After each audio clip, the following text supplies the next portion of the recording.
Hey Redditors, settle down, get comfy, because this is about to be a long ride. I found out my wife had been cheating on me for about 4 years, and even went as far as to leave our son in the hospital just so she could go have fun with her affair partner. My world and everything I had believed in came crashing down. Of course, I couldn't let it go, so I decided to ruin her life and make her regret ever cheating. I am 33M, and my wife Nina is 32F. We've been married for 12 years, so a long time. We have two kids, Star, who is 12F, and Neo, who is 6M. My wife and I met at her cousin's wedding when she was 19 and I was 20. It was love at first sight. You know that feeling you get when you meet someone for the first time and you just know that you're going to spend the rest of your life with that person? Yes, that was what I felt when I saw Nina, even though we were really young and we got married a year later after she got pregnant with our daughter Star. I always knew I was going to marry Nina, so when she said she was pregnant, I didn't mind. In fact, I was happy. Becoming a father is one of the biggest joys I ever experienced. My parents, on the other hand, weren't happy, and they thought that she had baby trapped me. I didn't listen to my parents and brush them off, because I knew my parents as proud, upper class people. I say upper class because that's what my parents like to call themselves. LOL. I come from generational wealth, and Nina does not. So my parents believed that if I were ever to get married, I would get married to someone from an upper class family. My parents also believed that Nina had baby trapped me because I had told them Nina and I were really surprised when she had gotten pregnant. She had an IUD, but we brushed it off because we knew that an IUD wasn't 100% guaranteed. My parents, on the other hand, were adamant about the fact that she had baby trapped me. They believed she was after the money, and I laughed it off and called them crazy. I'm an only child, and so I stand to inherit everything. Looking back now, I realize my parents were right, and if I could turn back the hands of the clock, I would have listened to them. My parents, though, refused to have anything to do with the wedding unless Nina sent a prenup to avoid arguments in case. It was not a big deal, and she willing signed. We had a destination wedding because it had always been Nina's dream. I was more of a low-key person. There's this nonchalance that comes with being born in wealth, I guess. I had gotten used to it, and it no longer turned my head. Life had been that way right from the day I was born, so why would it freak me now? Nina, on the other hand, came from a poor home, so she wasn't really used to it. She wanted a big wedding, and that was what we had. I didn't really care as long as she was happy, and so I went ahead with whatever she wanted. My parents paid for the wedding because Nina and I couldn't afford it, as we were both still students. Despite the fact that my parents disliked Nina, I had already made up my mind to marry her, and they had no choice but to attend and pay for the wedding, as it was either they paid or I would pay for it out of my trust fund, and they didn't want that. My parents believed that if I paid for it out of my trust fund, I would blow away all the cash. It was a funny and absurd thought, because my trust fund held millions. I was what you would call a trust fund baby LOL. But anyways, our wedding went on. Apart from the occasional snide remarks from Nina's parents and family, who felt that my parents and family members were proud, and then eventually a full-blown quarrel between them, LOL, the marriage went on without hitch. The first few years of marriage, Nina and I busied ourselves with college and taking care of our daughter Star, and after we graduated, things eased up a bit. I started working for my dad and was earning close to 7 figures a year that made me the sole provider in the house, which I didn't mind. Nina didn't want to be a full-time housewife, and so she got a really flexible job at a locally owned business that paid well and also allowed her time for the kids. One night while we were getting ready for bed, Nina approached me and said she wanted to talk about something sensitive. I told her to go ahead, and then she broached the topic of threesomes. I was shocked as that was something we had both discussed and agreed that we would never involve ourselves in. We had both agreed that we would never involve ourselves in it, as we didn't want the fear that our partner was cheating on us with the other person behind my back. Besides, our sex life was very active, and so there was no need for that, or so I thought. Nina then told me she already had someone in mind and that she thought it would be a good experience for us. I asked her who she had in mind, and she mentioned Jason, a friend of hers who was at our wedding. He was a high school friend of hers. He and Nina were close, but not overly close, as to invoke jealousy, or so I thought, LOL.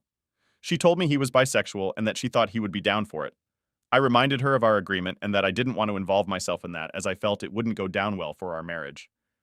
I noticed that she was very sad about my refusal, but I didn't think too much of it. She nodded and told me that she had just wanted to try broaching the topic with me and that she wouldn't force me. She told me that any time I changed my mind, she would be able to talk to him. I told her that I didn't think I would ever change my mind, and she said that was also fine, and the conversation ended. About a month ago, my wife was at work, and I also was at work. Our kids were home with the nanny. My son has a severe peanut allergy, so he can't eat anything like Whole peanuts, peanut butter, peanut oil, processed foods that were made with peanuts, stuff like that. So we generally try to avoid them.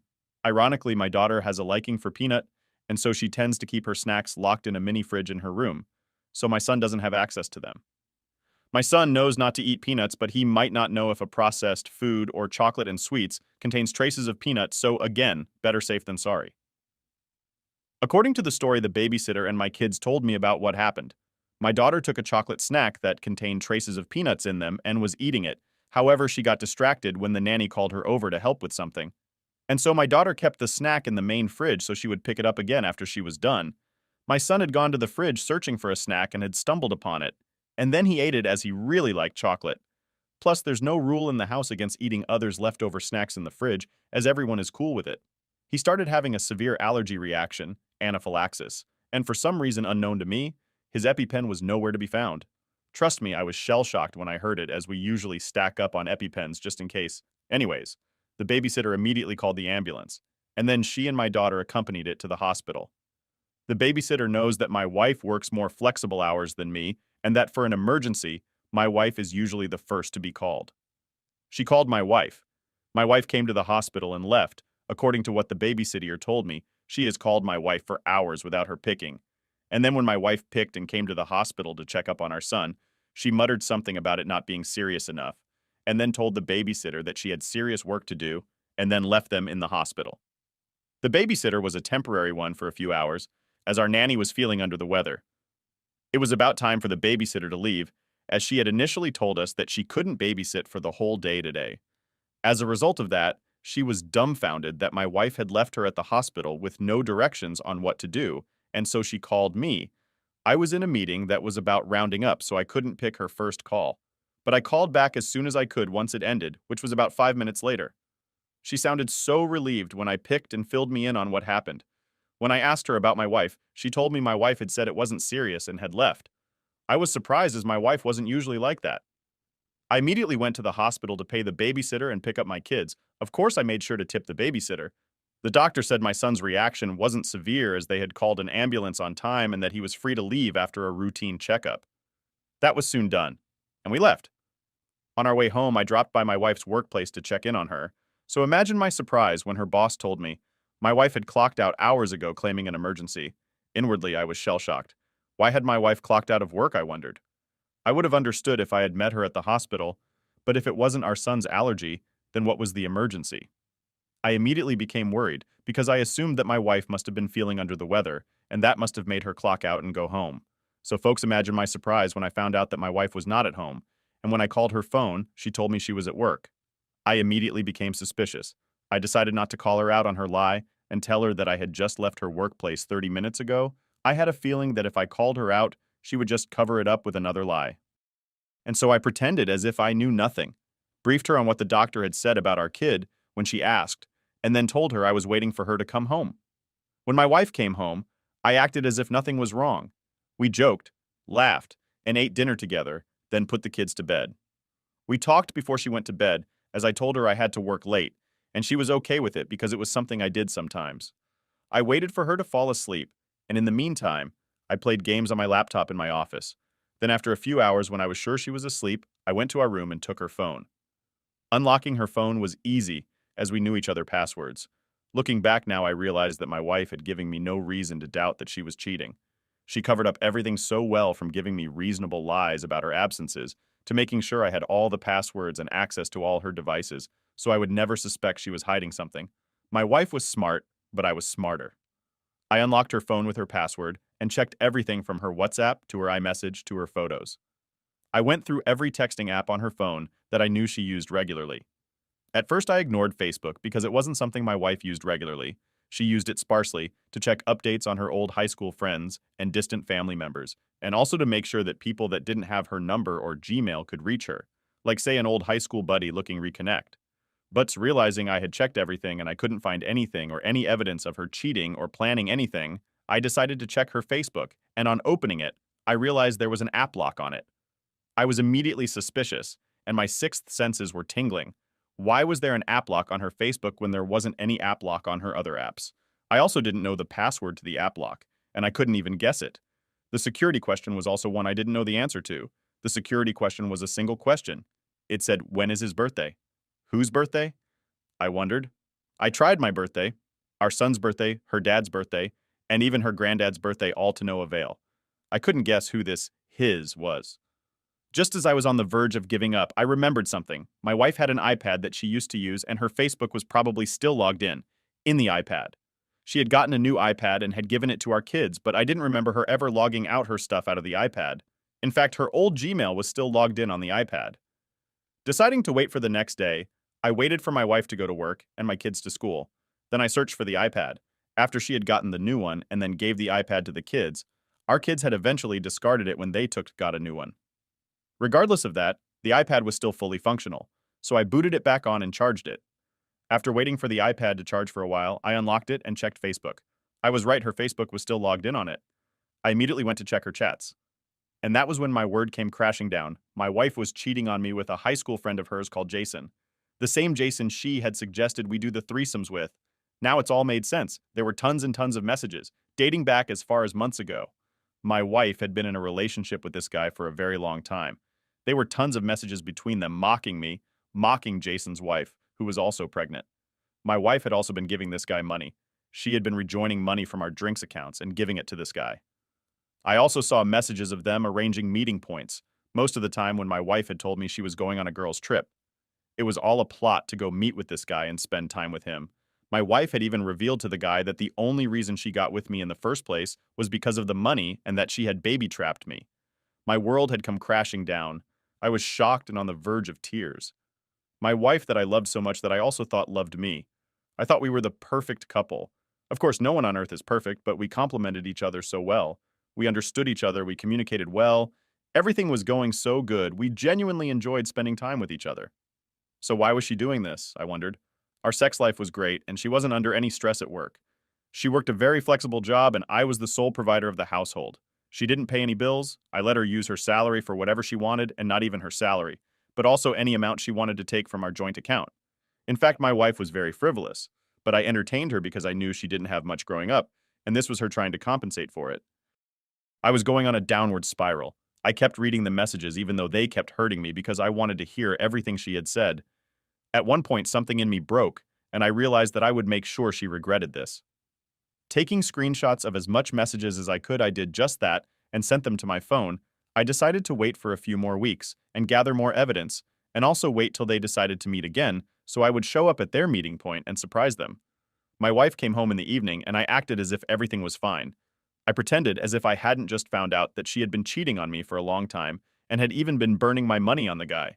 No wonder she has suggested the threesomes. She had wanted a way to weasel Jason into our lives so she could be with him and not feel guilty. I pretended as if I was happy to see her and acted as if I didn't want to throw up and show her the text messages and ask her to explain herself.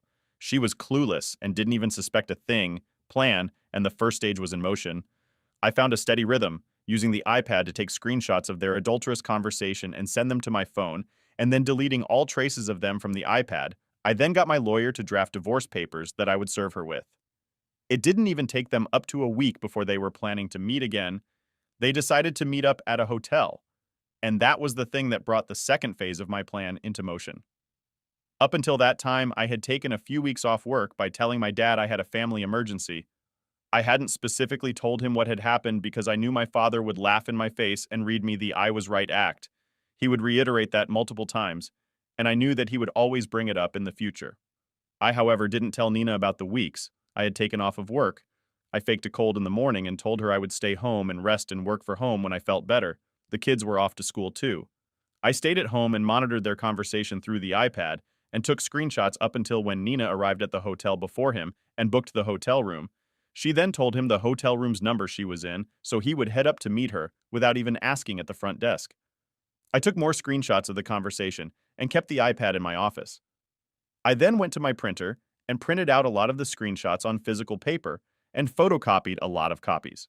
I kept some in a huge brown envelope and held some in my hands. I drove to the hotel and headed up to the hotel room. I didn't even need to ask them at the front desk because I already knew the room number from their conversation on Facebook. I got to the room and then knocked on the door. Jason answered from inside, asking who it was, and I told him it was room service. He said he hadn't ordered Doom service, and I told him it was complimentary room service. I guess he must have decided that there was no harm in answering because he came up to the door to answer. The shock on his face was worth recording. He was shirtless, and all he had on was a towel. On seeing me, his jaw has dropped wide open, almost comically LOL. I heard my wife's voice asking him what was wrong, and so I pushed him to the side softly so my wife would see it was me. She was lying on the bed and was only covering herself with the duvet. She was obviously naked under. When she saw me, she almost turned to stone. One would have thought I was Medusa with the way she froze LOL. I noticed I was on the verge of a breakdown, and so I threw the printouts of their conversations that I had held in my hand at them and left. I left in such a hurry that my wife didn't even regain her senses enough to chase after me. Before she could do that, I was already almost out of the hotel. I headed down to my car and cried for a solid 30 minutes. I'd had a few days to prepare for this, but nothing could ever truly prepare you to see this. I had thought I was over the grief and betrayal, but just seeing it physically broke me. I felt invalid and not enough. I inwardly resolved to make my wife and Jason's life a living hell. I drove home, and the moment I got home, I called my parents and asked them if they would be able to babysit the kids in such short notice because they didn't live far from the kids' school. I explained everything that has happened to them, but made them promise not to tell anybody now because I wasn't yet ready to tell anybody. My parents were understood and accepted to babysit. They understood that I must be going through a lot emotionally now. My dad even pipped in that he would gloat about how he was right, but only after I had grieved and gotten over the hurt. I immediately packed enough clothes and stuff to last the kids for a few weeks and called the driver to come pick them up. My kids didn't follow the school bus, and they were picked up every day by our driver. I gave the luggages to the driver and instructed him to pick up the kids from school once they closed and drop them at my parents' house.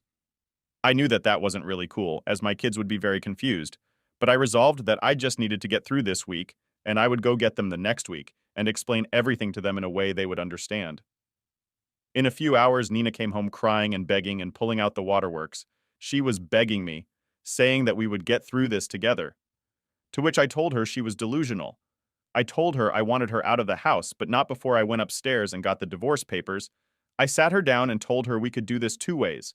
One, we could go to court and fight it out, or two, she could sign the divorce papers and all would be well. If she chose the first option, I would make sure I exposed her and Jason to everybody, including Jason's wife, and even Jason's boss and my wife's boss. I would also make sure I tell every single family member of each of our families. But if she chose the second option, I would not tell anybody, and if anybody asked me why we divorced, I would simply tell them that we had grown apart. She was shocked. She said she didn't want divorce at all, and wanted us to talk it out. But I told her that was out of the table, and that that wasn't happening even if a miracle occurred. She must have realized that I was serious because she told me to tell her the terms of the second option. She knew she would be in serious trouble if I told anybody. I smiled. The terms were simple. I would get child custody, and if she were to get visitation rights, it would be supervised visit. I was pretty sure supervised visits would not hold in court because she was not a criminal at all and did not face any danger to the kids. But I was still willing to try. If supervised visits didn't hold, then she could get weekends. She would get no alimony or anything from me. We already had a prenup in place, so I wasn't really worried about how properties were going to be shared. I inwardly thanked my parents for the first time ever for insisting on a prenup. She was in tears. She spent the next 5 minutes trying to convince me, saying it was a mistake. She didn't mean it. She told me every excuse under the sun, but it was obvious I wasn't buying it. I told her to sign the divorce paper, but she refused, so I told her to leave the house. I didn't care if she refused to sign the divorce paper because I knew she would eventually cave in. That was how it always was.